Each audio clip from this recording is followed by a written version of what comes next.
Sergio's here, fire burns in his soul. Milan's revival, he's playing a role. Winning mentality, eyes on the prize. Rossoneri rising under stormy skies. Conceição's vision ignites the flame. Milan reborn, but it's not the same. Redbird shadow looms, stakes are high. Yet Sergio's resolve reaches the sky. He's a tactician, fearless and bold, turning doubts to belief, breaking the mold. Top four's the aim, but his heart craves more. Scudetto dreams, knocking at the door. Cigar lit, calming the storm. Pressure builds, but he keeps the form. Does he have the juice? Just wait and see. The leader we need to rewrite history. Does he have the juice to bring Milan back? Despite Redbird's weight, he's leading the pack. Swagger on 10, trophies in sight. Conceição's Milan is ready to fight.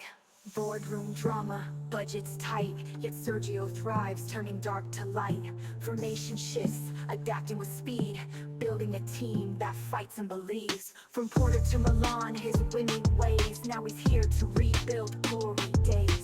Players transformed, hearts full of fire. San Siro echoes with dreams that inspire. Critics wonder if he'll rise or fall, but Conceição's answer is to give it his all. Champions League anthem, San Siro roars. With Sergio leading, Milan's ready for war. Does he have the juice to bring Milan back? Despite Redbird's weight, he's leading the pack. Swagger on 10, trophies in sight. Conceição's Milan is ready to fight. Top four's the target, but he's thinking ahead. Rossoneri rising, where legends have tread. Ownership's doubters can watch him shine. Sergio's vision stands the test of time. Pressure's a fire, but he handles the flame, proving his worth in the beautiful game. The future's uncertain, but trust what's true. With Conceição in charge, Milan's breaking through. Juice in his veins, tactics refined. A mastermind coach with a champion's mind. Milan's on the rise, the future is bright. Despite Redbird's weight, we'll own the night.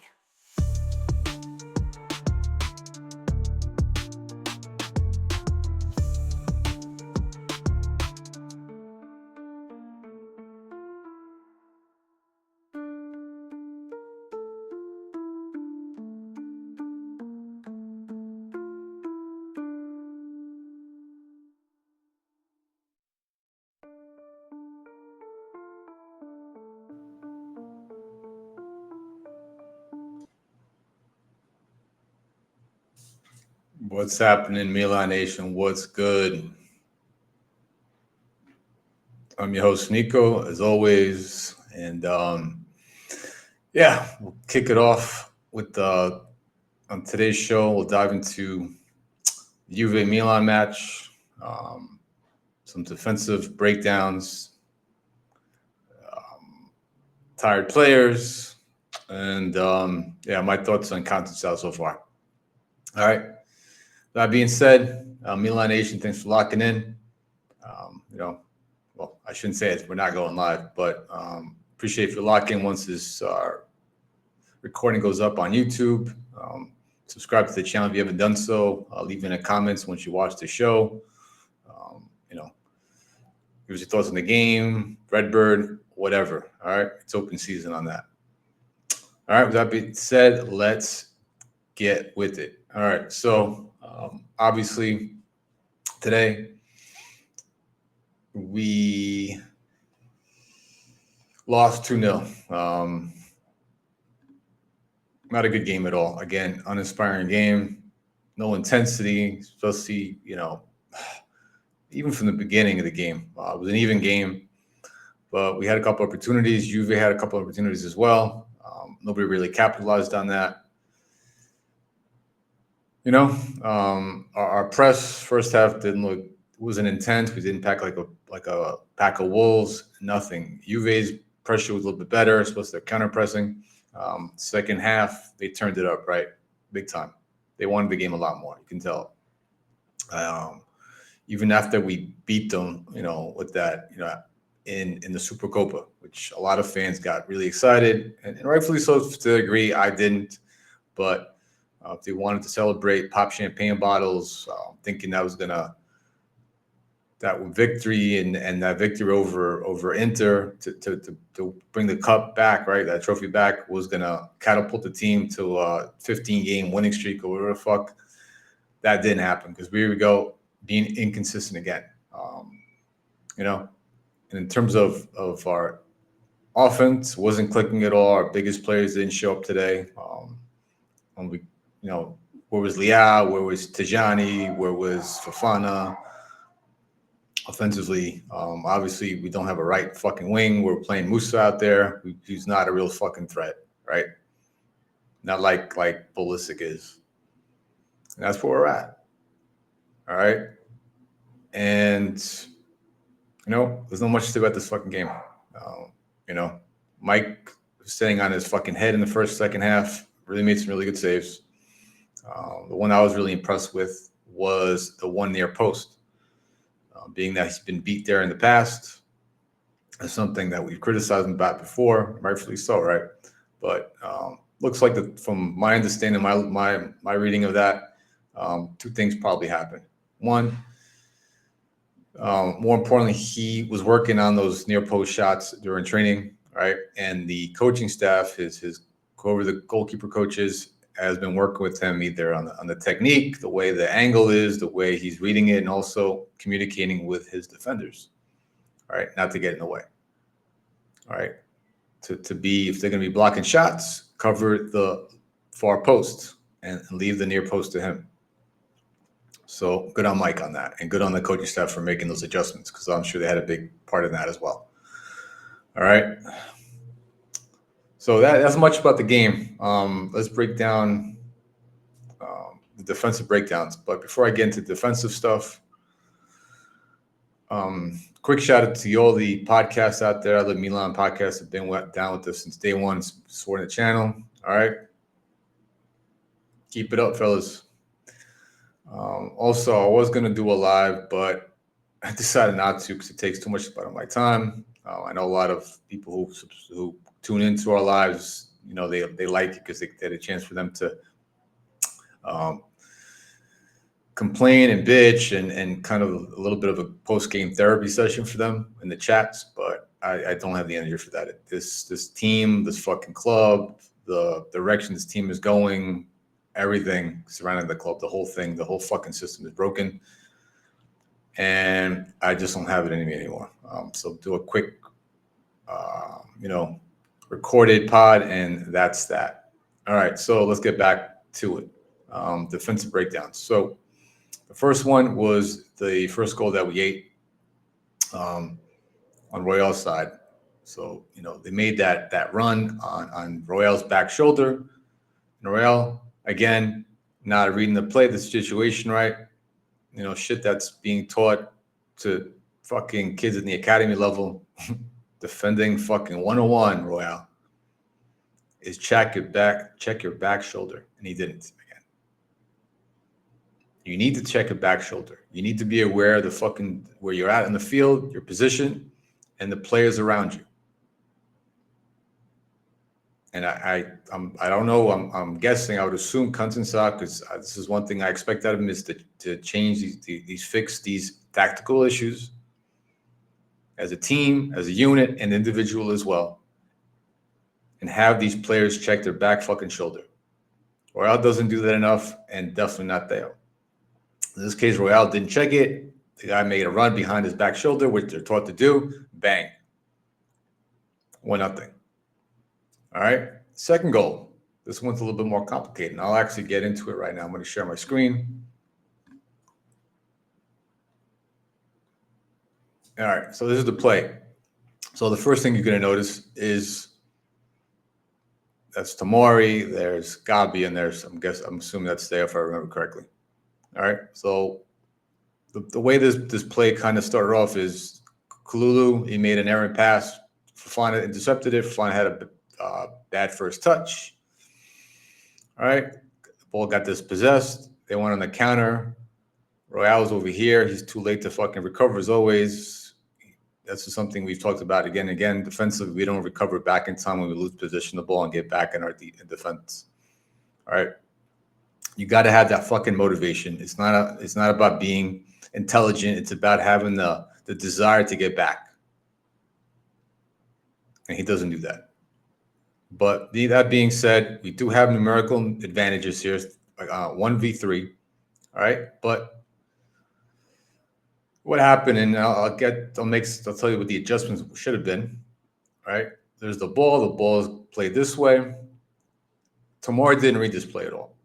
Right? You got to be aware of the situation. You got to be fucking reading the player's eyes, see where he's going to go with the ball. Because it wasn't a fake pass. He didn't deceive him by any means. Right? With the fucking through ball. And Way made the run here. Tomori did not do the job to cut him off. He should have came here, slow him down, make sure, and give Gabi a chance to recover. And now you got two players marking him. And he ain't making that run towards the box to score a goal. He ain't Messi. He's not Ronaldo. He's not fucking some dangerous striker who's going to get past two players. All right? But what happened was the ball got through because Tomori didn't read it well, because Tomori is relying on his fucking speed, because he's a speed merchant, just like Walker is. All right? Walker relies on his speed. And hope, it's something we're looking into get him, right? And doesn't matter how fast you are. If you don't read the play right, a lot of times, if the guy gets the right position on you, you're not going to make up for that. And Tomori did recover. By the time we got inside the box, it was too late. He beat him 1v1 and he scored a goal. But what should have happened here, the proper way to play this, right? You have to have a player, there's no cover and balance. Either you play this way. This is just the basic defending. This is not fucking some rocket science shit. Basic shit. Tactically, that Conceição, I'm really hoping that he's working on these issues, because it's something we've seen before with his team before when we under Fonseca, especially with that play against we played Napoli, and was that through ball from Ingiza to Lukaku, almost the same situation. But if you have cover and balance, that ball goes through. Even if Tomori doesn't read it well, he's got Gabbia to eat up that play, to stop it right off the bat, just to kill that fucking noise. Even if it's played this way, you have Theo cutting it off. But the fact that nobody's back here, or you can even have one player here. You can have one player here, and you have this player here. So if it goes this way, boom, Theo's fast enough. He can come here now, boom, make that run. And now you have two defenders back here. And he's not scoring that goal either. But the fact that you play him this way, that was our first mistake. The way we were marking this play. The one lone defender, back to his goal. And second, Tomori didn't read the play at all. If he did, he would have intercepted it. And done enough to slow him down, or get that position first, take that option away from Way, and Way is going to turn it around, and that takes him away from that ball, right? And Tomori gets that ball first, or actually slows him down and gives that extra time for Gabbia and Theo to get back, to recover. So that's that breakdown of the play. Basic shit, fellas. Basic shit, Milanisti. All right, enough of that, because that just pisses me off seeing the same shit again and again. That hasn't been changed.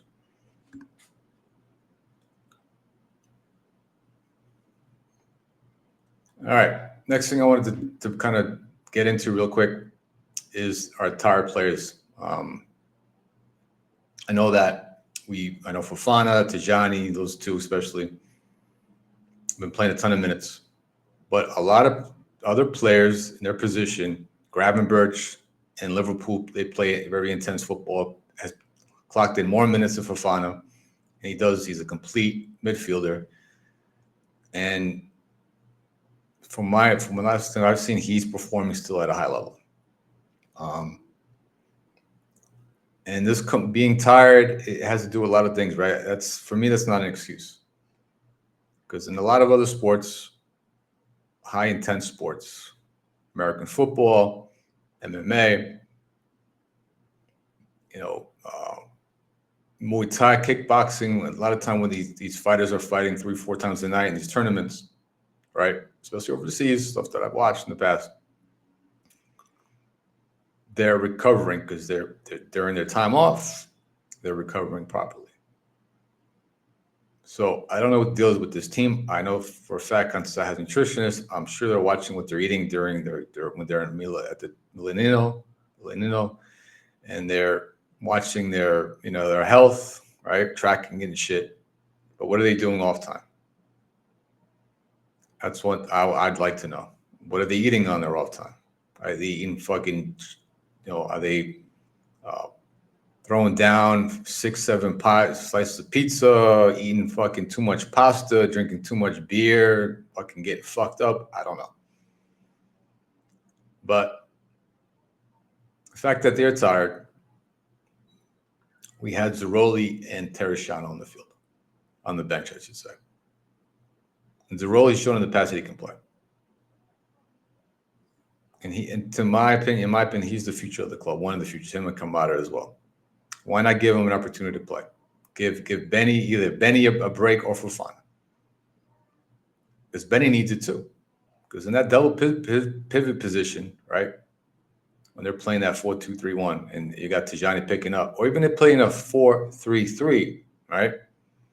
Tijani's still up the field because in the attack, trying to create chance for himself, for his teammates. Benny and Fofana have to do a lot of work off the ball. Need to cover third man runs, need to cover the outside channels and help out their fullback sometimes in some cases. So it takes a lot. So why not give one of those guys a break? Maybe Benny. Benny's not 100%. He'll never be 100%. He's accumulated way too many injuries, those lower extremity injuries, and he's not the same fucking player. And also, why not pick up a midfielder in January? Why are we focusing on Walker? Another speed merchant. Where, in my opinion, as much as Royale sucks, he's got a lot of issues. We still have Jimenez playing back there. That's his right. That's the position he's used to playing. He's not a scorer to put him in the right wing position and ask him to score goals and shit like that. You're not going to get that out of the kid. So why not get a midfielder? Add some depth. Get some like Ravella, Ricci. I know it's going to cost you money, but we need a high-level midfielder, especially if Benny gets hurt again, which the likelihood is fucking high. So that's it. All right. So other than that, Milan Nation, there's nothing else. Really else nothing to talk about. It's the same shit, with management. Conceição is doing his best. My expectations out of Conceição, I don't expect a fucking miracle, but I'm hoping he fixes these. The biggest thing is he fixes these tactical issues individually as a unit defensively. All right. Because even Juve, they don't have better defenders than us, but they play as a unit. They're better coached and they have better tactics than us right now. They're tactically set up much better than we are. So I'm hoping to see that. And at this point, if we make top 4, Conceição can push the team to top 4 despite the management, in spite of the ownership, all the shit that they're doing. If he can get it to top 4, it'd be a miracle, and I'll light up a fucking cigar and do a little dance. I'll be happy to see that. It's not going to be, it's not going to make my season, but I'll be happy for the team. But I doubt it's going to happen. I don't see that happening, right? But we'll see. We'll see. And that's all I got. Nothing's going to change in management. The front office is going to stay the same. I don't see Jerry making any changes with Ibra, canning him, getting rid of Moncada. Furlan is going to stay because he's the Elliott guy. So, yeah, I don't see much happening, any movement with that either. All right, Milan Nation. All right, like I said, once you lock into the show, leave your comments, subscribe if you haven't done so, and if you're yeah, if you're down, if if you fuck with us and with our opinions, you're cool. If you'd like to join our What's Up channel, uh, you know, hit me up on X or Blue Sky, when even on the comment section, and I'll get in touch. All right. Till then, take it easy. And always Forza Milan.